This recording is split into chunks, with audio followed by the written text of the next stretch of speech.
Hello everyone, this is GURLEEN.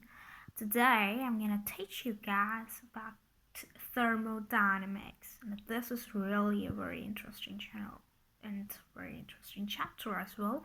Or if you're more interested about such lectures, just subscribe to the channel. So let's get started. What we're gonna do today is we're gonna talk about thermodynamics. Now this one is gonna be a basic introduction lesson. So let's get started. So thermodynamics is under the macro science. So this is a very basic thing that you must know about it. That thermodynamics comes under macro science. Now thermodynamic laws are derived from practical experiences. They have no theoretical proof. Now what does this statement means? It simply means that, I can't give you any, mathematical or numerical proofs for all the laws. There are many laws which can't be explained with help of mathematics, but they are existing in nature. We see them in our surroundings and they make sense. For example, let's have a beautiful example at this point.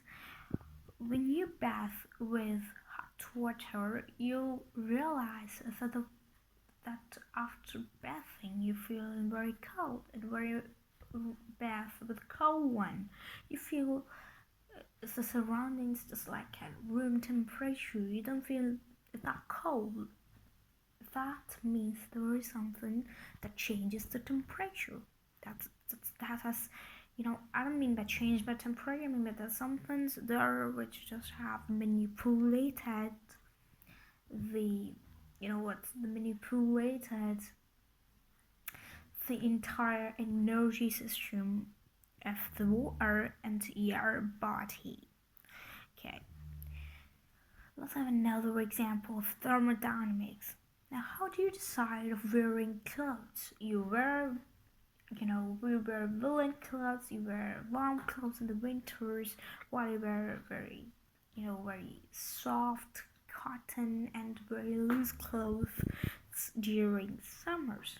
Why do you do that? Because guys, that thermodynamics laws exist in nature, and that's truth, and you have to believe it. I can't explain these things mathematically, but they exist in nature, so we know about it, so they are laws, and that's truth. So what about further talking about thermodynamics? You'd love to know about thermodynamics deals with conservation of energy. Now this is a very basic law, and I hope you guys are well aware with conservation of energy that energy can neither be created nor be destroyed. It can be converted from one form to another. So thermodynamics, there are very much the terms that we're gonna deal with thermodynamics chapter inside its concepts. So inside this concept, inside these laws, there are many terms that we're gonna use. So we're gonna use many of them today. So I'm gonna tell you about all these terms today, and this lecture is gonna be introductory lecture to thermodynamics. I'll be making it in a detailed manner very soon. I hope you understand this. So the first two important and basic terminologies used in thermodynamics are system and surroundings. This is a very basic term. You might be thinking about it, but this is not. This has been used in many of the competitive exams. Many of the students, I'm just saying, most of the students have mistaken of this basic terminology because they knew the meaning, but they are not well aware of the correct conceptual knowledge of these two terms. They have made an overestimation of these two terms, and that's true. Okay, so I hope you are forgiven my bad handwriting in this lecture. I'm trying to make very good handwriting lectures from next case. Now, what is system? Now, system is anything that is under observation, and surrounding everything apart from the system is, is called surrounded. That is not just around. So that's why I cut it down here, because I know it is not all about around. It's about being not considering to talk of, or being not considering to observe exactly what is. Okay, so not and system for surrounding to together make universe. Now, if you might be thinking that is very basic thing, you know about it, but what is the thing that most of the students did mistake in their competitives is this bad thing they are considering surrounding as a system. You need to check and you need to decide which one is your system and which one is your surrounding. It is you who decides it because you are the observer. Okay, so you can't let anybody to decide which one is surrounding and which one is system. Okay. Well, for additional knowledge, surrounding is immediate. An observer only in surrounding, not in observer resides only in surrounding, not in a system. Okay, so next is observations are always made from surroundings. That's truth.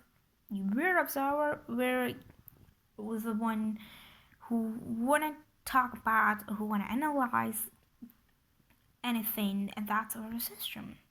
And that which one we're not doing anything, but there is not any change in that, we'll call it observations.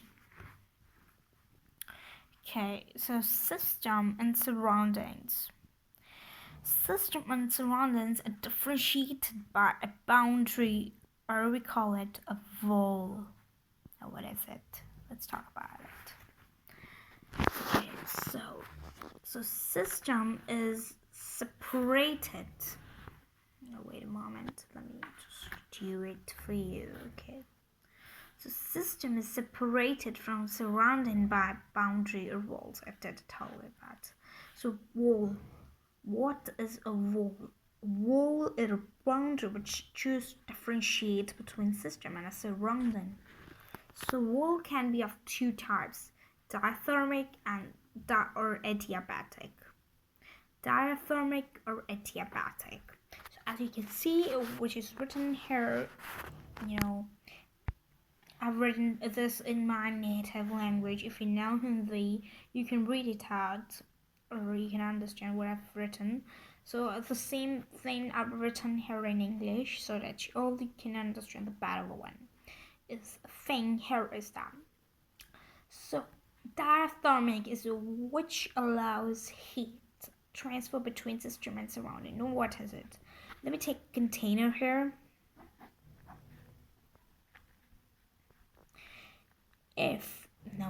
What if I say this container is open? This container is closed. Let's close it.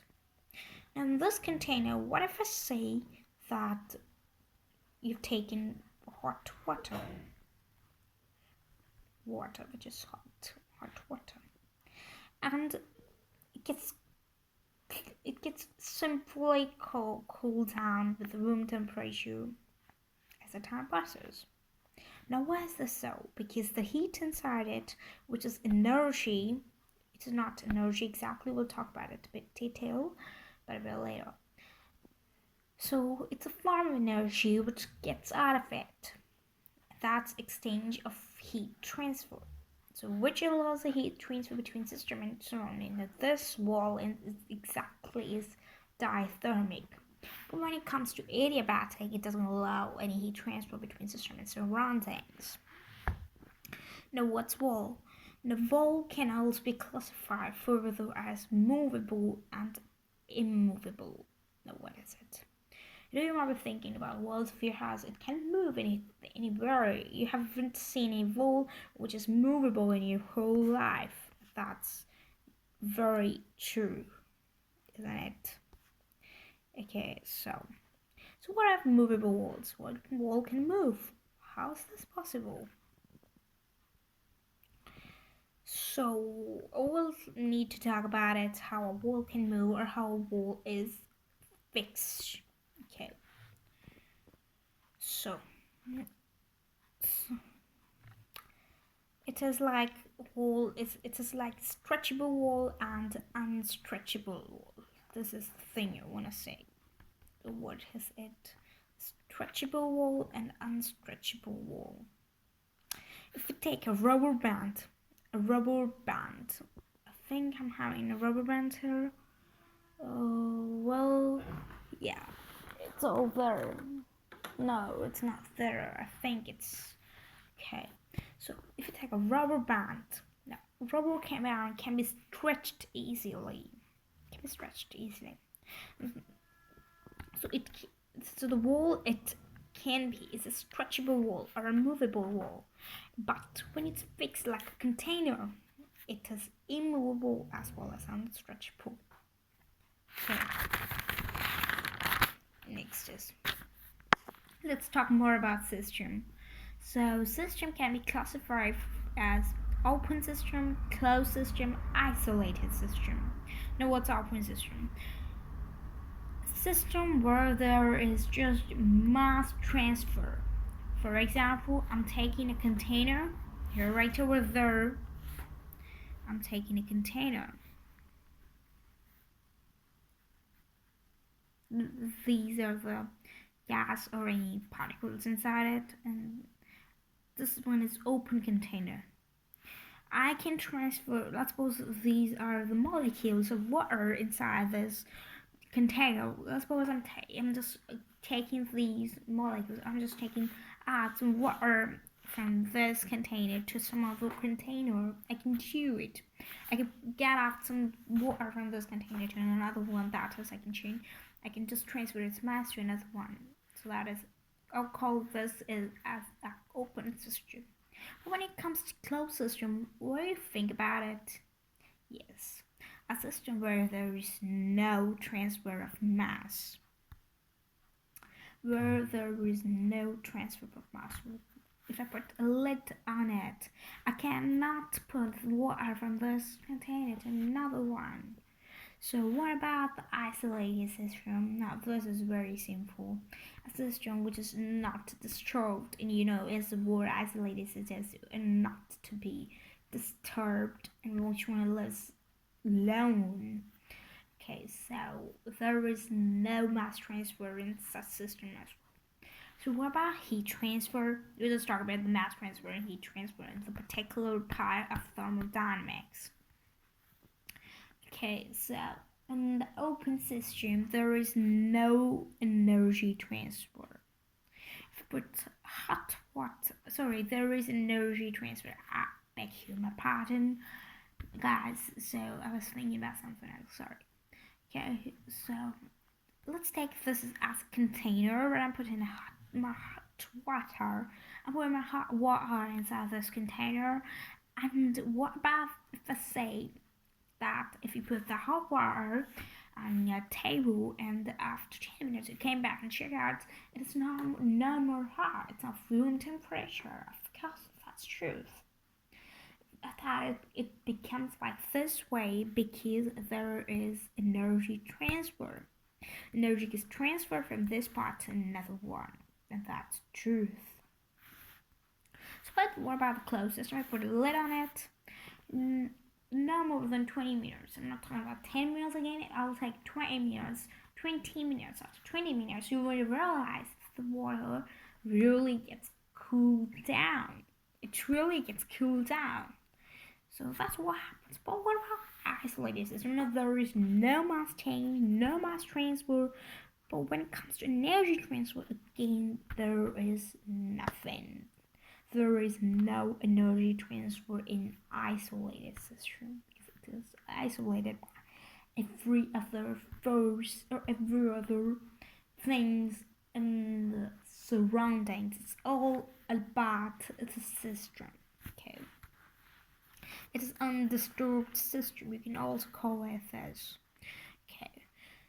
So universe is considered as isolated system because there is no mass transfer in the whole universe. You cannot put the mass of the whole Earth to anywhere else, or you cannot put the mass of the whole Sun to anywhere else, or else you cannot change the energy of the Sun as well. So there is no energy transfer as well as mass transfer. We call it universe as isolate, so system. Okay.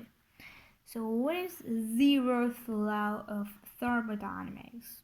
So it is very simple and hope you simply understand it well. So if A is in thermal equilibrium with B and A is in thermal equilibrium with C, then B is also in thermal equilibrium with C. Now what is that? Now I simply explain this as if A is in relationship with B. Okay, B is in relationship with. So what about if I say, let's talk about with the blood relations. I call it A as father of B. A is also father of C. Now B and C are related. Of course, they both be siblings. Okay, they both be siblings. That's the same case here. A is in thermal equilibrium. Now what about thermal equilibrium? That means this term, thermal equilibrium, stands here that there is equal amount of energy transfer from inside and from outside. Now that means that equal amount of energy is coming out, is going out, and it's coming inside at the same time. That means thermal equilibrium. If A is in thermal equilibrium with B and as with C, then both B and C are in thermal equilibrium with each other. And that is what the zeroth law of thermodynamics states. Now what are the properties? There are extensive properties and intensive properties of the zeroth law of thermodynamics. Okay, so extensive properties. Properties which change and change its amount. Intensive properties, properties which don't change and change in amount. For example, let's take an example of taking a container, I've put some water and you know what? And changing the amount of, if I put half of the water to another, if I take a container, like take this container, I put water inside it, let's I put 10 milliliter water inside it. If I put 5 milliliter water from this container to another one, transfer it. Do you think there comes anything change with the H2O properties? No, I don't think so, except the mass of the container, nothing changed. Oh, okay, volume also changed, I meant it. Okay, nothing else changed except these. Okay, so what about intensive properties? So I was telling you which don't change when changing the amount. This is intensive property, that this container is containing intensive property. So what about the extensive properties? If I take a container and I heat it down, and you know what? I heat it down, and after heating, I put some, I've changed. I put some cool water inside the same container. Now, this is a container. Let me explain this better. So, if this is a container, I put the hot water inside it, and then added some cooled water. So, change the amount, and after changing the amount, the temperature changes. Because of changing temperature, if I put some more hot water, then it becomes more hot. So that means with the change in amount, it changes the properties of the temperature. So this property, so temperature is an extensive property, whereas mass is an intensive property. I'll call volume as intensive property too. Okay, so I think I've said it wrong. Again, beg my pardon to the newbie, so I didn't know about how to teach anyone. So please. Beg me pardon. So Extensive properties are mass, volume, and number of moles, whereas intensive properties are density, temperature, color, etc.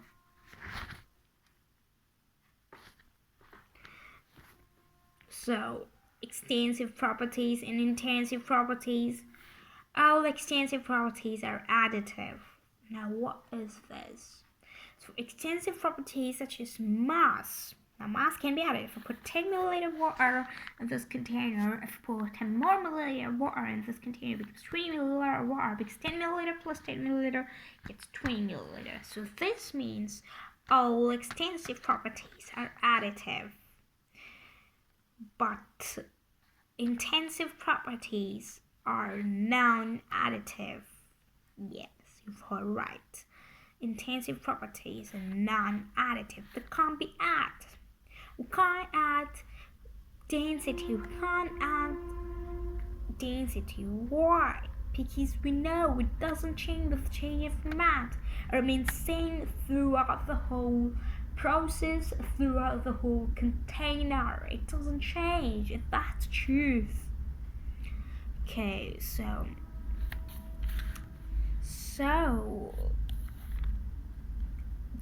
the ratio of two extensive properties is always intensive. This is very important. I'm marking it as a star. You should have to do it too in your personal notes. Okay, so density. So density is equals to mass divided by volume. Where mass is an extensive property, volume is also an extensive property. When I divide both extensive properties, I get an intensive property. And that's the law. So extensive property divided by extensive property, I will always get an intensive property. So extensive properties are both subtractive and multiplicative. Extensive properties such as mass or volume, they can be subtracted, they can be multiplicative. Okay, this is all done from my side. Now let's get to a question to say how to identify extensive or intensive property.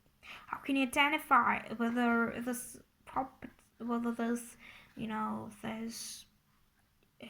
property is for that physical quantity or that physical quantity? How do you know this? Okay, how can you know about it? How can you identify? So technique 1 here says density. You can simply check the bar. If both a division of extensive and extensive properties there, you can simply call density as an intensive property. Another thing, you can use technique number 2. That amount change. Now what is it? On change in amount, which property is considered as extensive property. Now this is a basic what we did in this whole definition, that if it changes on changing amount, it is extensive. If it doesn't change on changing amount, it is intensive. Okay. Now some important properties. All the concentration terms are intensive, such as molarity, molality, everything that comes inside the concentration terms is like normality. You've heard about it. Molarity.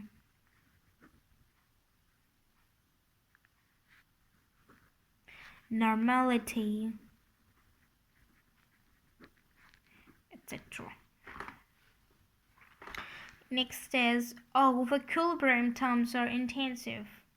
Okay, so this needs to be talked about later, maybe in the next video, but not today.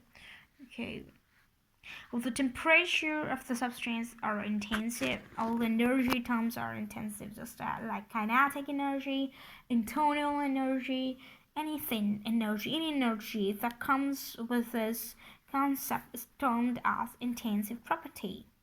Okay.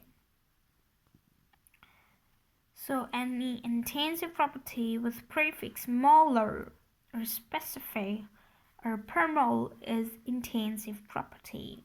Okay, so some of the extensive as well intensive properties are there, but first talk about intensive property is volume, number of moles, mass, free energy, it gives free energy, entropy, enthalpy.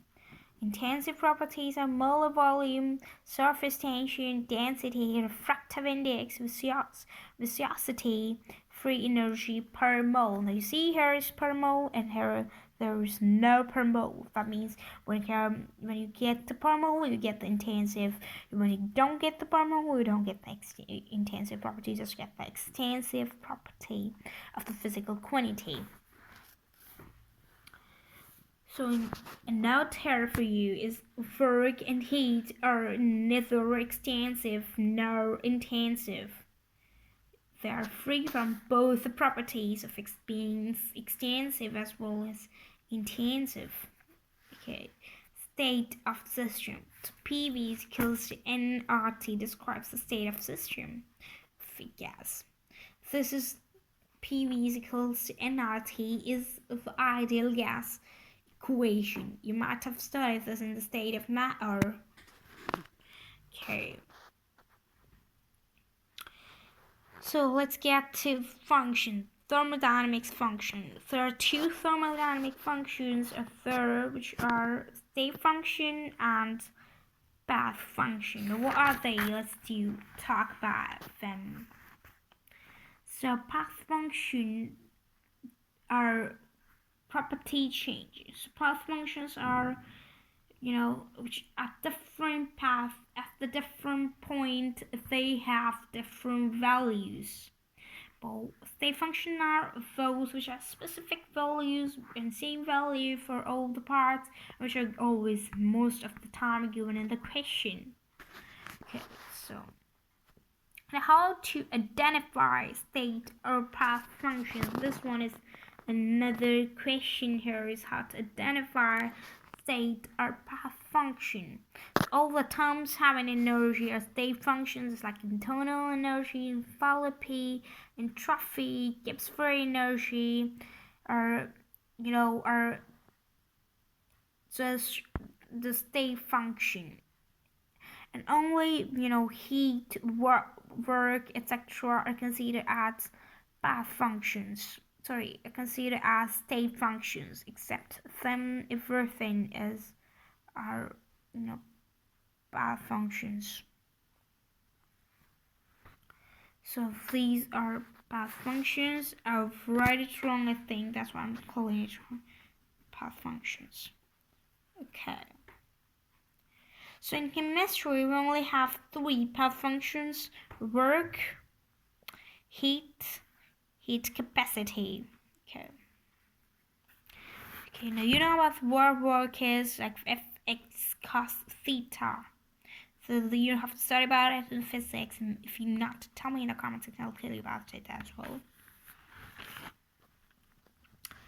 So work done is negative of power external multiplied by the dot product change in volume, or large change in volume. Okay, so you have studied about the derivatives, and you've known about the calculus very well. I believe in this. So common units. So units are calorie, joule, erg, atm, liter are the common units of the work. These are the common units of work. Okay. So work done when it's on compression of system of gas in a system, then work done is always negative. But when it is expansion of gas in a system, it is always positive. It is always positive.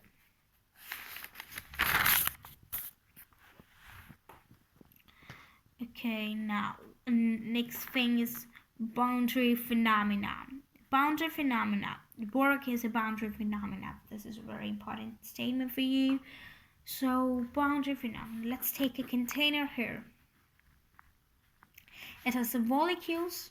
I'm applying some force or pressure from there to these molecules. Now, the molecules at first receives the pressure are at the top, and then the middle one, and then at the bottom one will get the pressure. So they don't get all at the all the molecules won't get the same pressure at the same time. They will getting force at the top one will get the force, in the middle one, and then at the end the bottom one will get the pressure. Okay, so this process is called boundary phenomena. And work is a boundary phenomenon, because the force we apply within a direction with the displacement and at an angle given as work done. So heat transfer. Heat is itself is not an energy. Heat transfer is energy. You heard it right. Heat is not an energy. Heat transfer is an energy. Okay, so next is heat transfer is boundary phenomena. Heat transfer is boundary phenomena. Okay, next one is units of heat are same as that of work. Okay, let's move ahead. Let's talk about internal energy. Internal energy says, so internal energy is sum of all the energies present in the system. For example, there might be kinetic energy, there might be potential energy, there might be nuclear energy, there might be vibrational energy, and so on. X energies, which may be unknown, they have no information about them. The whole sum is the internal energy. Well, these all are whole calculated. But this X, which we have no information about it, have no calculations. Hence, internal energy cannot be calculated, while the change in internal energy can be calculated. Okay, so